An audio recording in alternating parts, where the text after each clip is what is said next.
बघा आता इकडं हा एक जबरदस्त क्वेश्चन आहे। ठीक आहे, याला वाचायला वेळ लागेल, सोडवायला कमी वेळ लागेल। काय म्हणलंय, एक व्यक्ती 100 रुपयाला काही सफरचंदांची संख्या निश्चित नाही, काही सफरचंद खरेदी करतो आणि सफरचंदाच्या एकूण किमतीच्या 20% खर्च वाहतुकीवर खर्च करतो, तर 60% सफरचंद खरेदी किमतीच्या 50% नफ्याने विकले आणि उर्वरित खरेदी किमतीच्या निम्म्या दरात विकले, तर त्यास एकूण नफा किंवा तोटा किती झाला हे आपल्याला या ठिकाणी काढायचं आहे। आलं लक्षामध्ये? तर पहिल्यांदा या ठिकाणी ही गोष्ट लक्षात घ्या, इथं 100 रुपये दिलेत पण सफरचंदाची संख्या दिली नाही। मग मी काय करेल माहिती आहे का, असं काय दिलं नसल्याच्या नंतर एक सोपी गोष्ट आहे, हे सफरचंदांची संख्या माना किती 100, त्याला एक सफरचंद कितीला पडले ते पण सांगितलं नाही, म्हणून मी या ठिकाणी काय करतो, त्याची खरेदी किंमत पण लिहितो। ठीक आहे, खरेदी किंमत आता दिली नसल्यावर काय करायचं माहिती आहे का, एक मानायची। खरेदी किंमत किती मानली, एक मानली। आलं लक्षामध्ये? सफरचंद किती आहेत 100, मग 100 सफरचंद जर 1 रुपयानं जर घेतले, ठीक आहे, तर हे एकूण किती झाले ते बघा बरं। ठीक आहे, 100। आलं लक्षामध्ये? आणि या 100 रुपयावरती त्याला आणखीन काय करावं लागले माहिती आहे का, म्हणजे 20% खर्च वाहतुकीवर खर्च करावा लागलाय, म्हणजे 100 प्लस काय करावं लागतील र 20, म्हणजे हे किती झाले 120। ठीक आहे, आता ही एक बाजू या ठिकाणी आपली समाप्त झाली। काय म्हणले, 60% सफरचंद किमतीच्या 50% नफ्याने विकले। किंमत किती आहे एका सफरचंदाची, एका सफरचंदाची किंमत किती आहे 1 रुपये।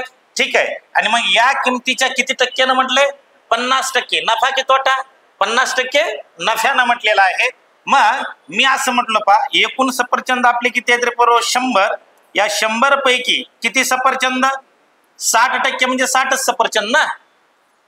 आता 1 रुपये जर त्याची जर आपली खरेदी किंमत असेल आणि त्याला किती टक्के नफा म्हणाले 50% नफ्यानं, तर 1 रुपयावरती 50% नफा जर तुम्ही या ठिकाणी जर घेतला तर हे 1 रुपयाचा किती होईल रे 1.5 रुपये, बरोबर आहे का?